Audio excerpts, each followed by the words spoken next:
I'd like to share with you a revolutionary martial arts concept from over 25 years of me training in traditional karate, boxing, and kickboxing. And that concept is getting hit in the face sucks. So in this video, I'm going to give you a couple pointers on head movement that I got from kickboxing and boxing training that we can also use in our traditional karate sparring or Kumite. And we're just going to use this training tool right here, so you don't even need a training partner to get some good work in. And we're getting started right now.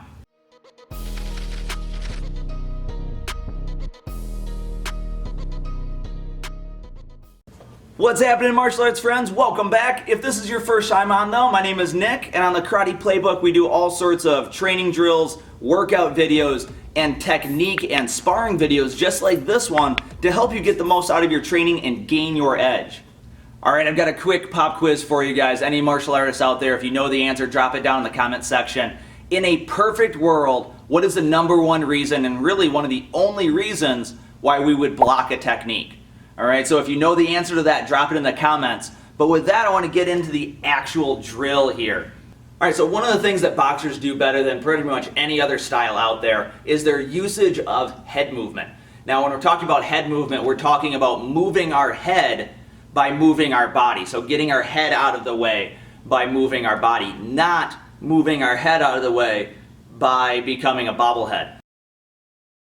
Alright, that's going to do two things. That's going to make you super dizzy, and it's going to put you in a position where you can get potentially injured very easily. So if you think about it, if somebody's punching towards my forehead here and I dodge out of the way, they're going to hit me in the temple. If they're punching at my chin and I just try to tip my head out of the way or move my head out of the way, they're going to hit something a lot more vulnerable and easy to damage than just hitting me straight this way. Alright, so if I tip this way and they hit me in the chin, it's going to tweak my neck as well as still doing that same damage.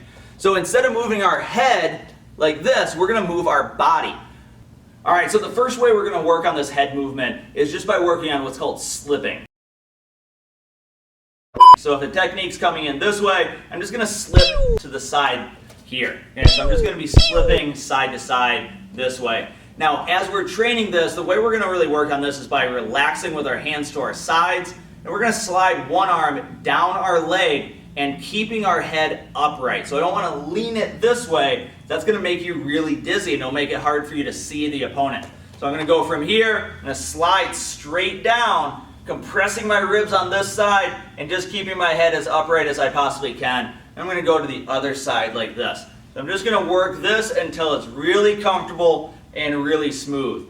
After that point, we're going to go backward a little bit. So I'm going to go to the side and then I'm going to hinge back and then back up. I'm going to go to the side, back, and then back up. So from the side angle here, I'm going to go straight to the side and then go around here. Alright, now what this is going to do is it's going to make sure that if I slip to the side and to move out of the way of their punch and they track me with their second punch, I can get out of the way of that one. Alright, so if it's one coming in this way and I slip it and then two is coming in, I can weave out of the way this way. Alright, now the third way that we're going to move is by bobbing. So I'm going to drop onto one side. So I'm going to put my weight over, let's say onto my right leg right now, bend down, and then come up on the other side this way. What I don't want to do is lean, because even if they don't mean to, if they're throwing a technique and then throwing a kick afterwards, and you lean, you can catch that knee as they're throwing their kick. So we want to definitely avoid that, or in boxing you'll catch an uppercut.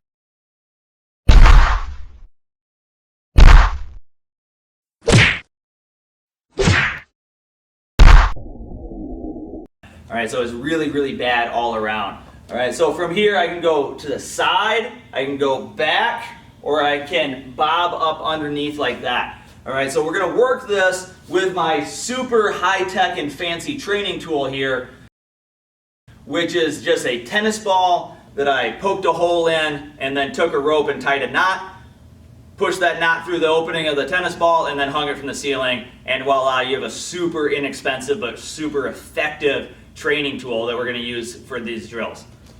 Alright, so as you can see, I set this ball up to be just over the top of my shoulder here. This way, if I don't move, it's definitely going to catch me, but if I move out of the way, it's just barely gonna go over the top of my shoulder.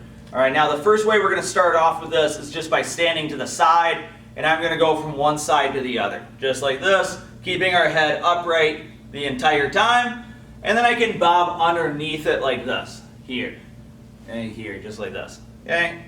Combine them a little bit, and just, you don't have to do any specific drill, just kind of do a free-for-all, just making sure your head isn't leaning forward. Now after you get comfortable with that, let the ball swing, and start off by doing just slipping here.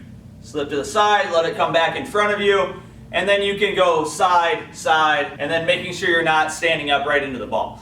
All right, so here, here, back up, 1, 2, back up like that. You can work on seeing how many times you can get back and forth with good technique, obviously, before that ball comes back and comes to the middle where you would get hit. All right, now, as we do that, we can start to let it swing. We can even hit it, and then we can move all around and just work on this movement a little bit more sporadically. So you're not doing a set drill where it's just one thing. You're just moving and moving and moving. And then as you're doing this, you might hit the ball a couple times and move it a little bit more sporadically so that you have to react a little bit more. And this is going to represent what we do in sparring a little bit easier. So we take this and we put it into our sparring. And if I'm here, the technique is coming straight in. I can drop off to the side and throw this reverse punch. Ready?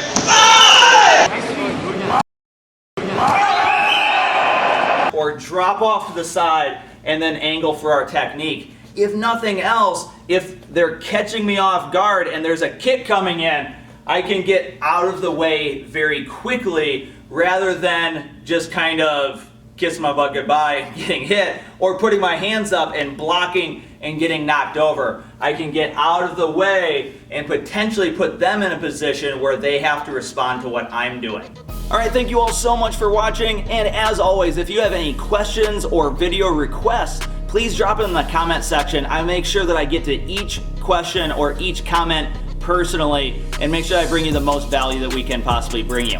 All right, now with that, have an awesome time training and a great day. We'll see you in the next video. All right, peace.